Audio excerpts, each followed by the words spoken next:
What to do if your therapist ends sessions.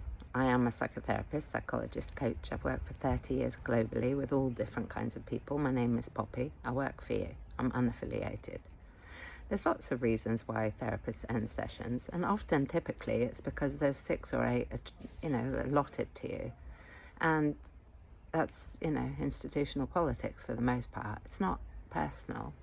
And even if it is personal, that therapist might feel someone else is better equipped to help you. Or perhaps there's something going on in their lives that's nothing to do with you. So much of life has nothing to do with us. My advice would be, take it as an invitation that something else is better for you. The Dalai Lama says, sometimes when we don't get what we want, it's a wonderful stroke of luck. It doesn't feel like that when you get rejected or feel rejected, or worse, it triggers pain and wounds where you were in some kind of way left, rejected, and so on. Has it happened to me? I don't think so. I usually leave sessions before. I'm very particular about who I work with, and years ago I'd just take what was given. In fact, there was one time I was at uni and I met a woman and I came away thinking, nah, that's not for me. I didn't listen.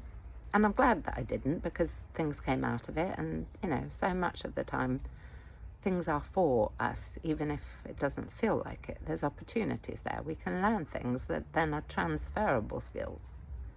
However, I knew that was not for me. I didn't have the confidence or the language, really, in those days to say, I'm going to keep looking. So, careful with life. It can feel like it's not what you want it to be. And what I've learned in my old age is there's something better on its way. Always, without fail. Life happens on its own timeline. And ego says we want what we want, and it has to be that way. And if we don't get something, or we lose something, or we don't have enough of something, that's wrong. And in a way, it's kind of arrogant to do that. Again, culture, suggests that that's okay. We want, more, and so on. That somehow we are less than if something isn't coming for us.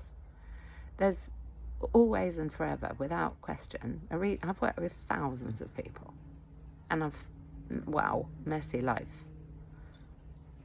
You get to trust that even if it feels terrible, there is some reason for it. And oftentimes, actually, this is what I do whenever there's a delay or any kind of rejection, to be fair, is I think, the car's not working, or the bus is something, I've missed something, a plane.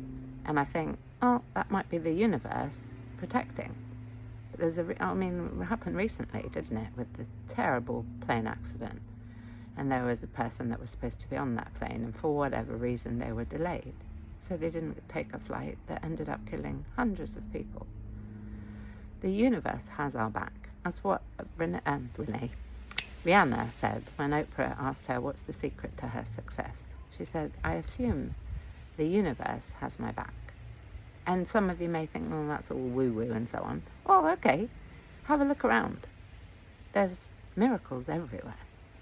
And if you don't feel there are, then, I understand there's pain and you've been let down and you're skeptical at the moment. And to be fair, good for you, because a lot can happen in this life. However, we find what we look for. So I'm sending love that magic and miracles are happening in your world, even if you're not believing in them right now. That something comes along, gives you a nudge. It might be that you ask for a totem. Ask for a sign.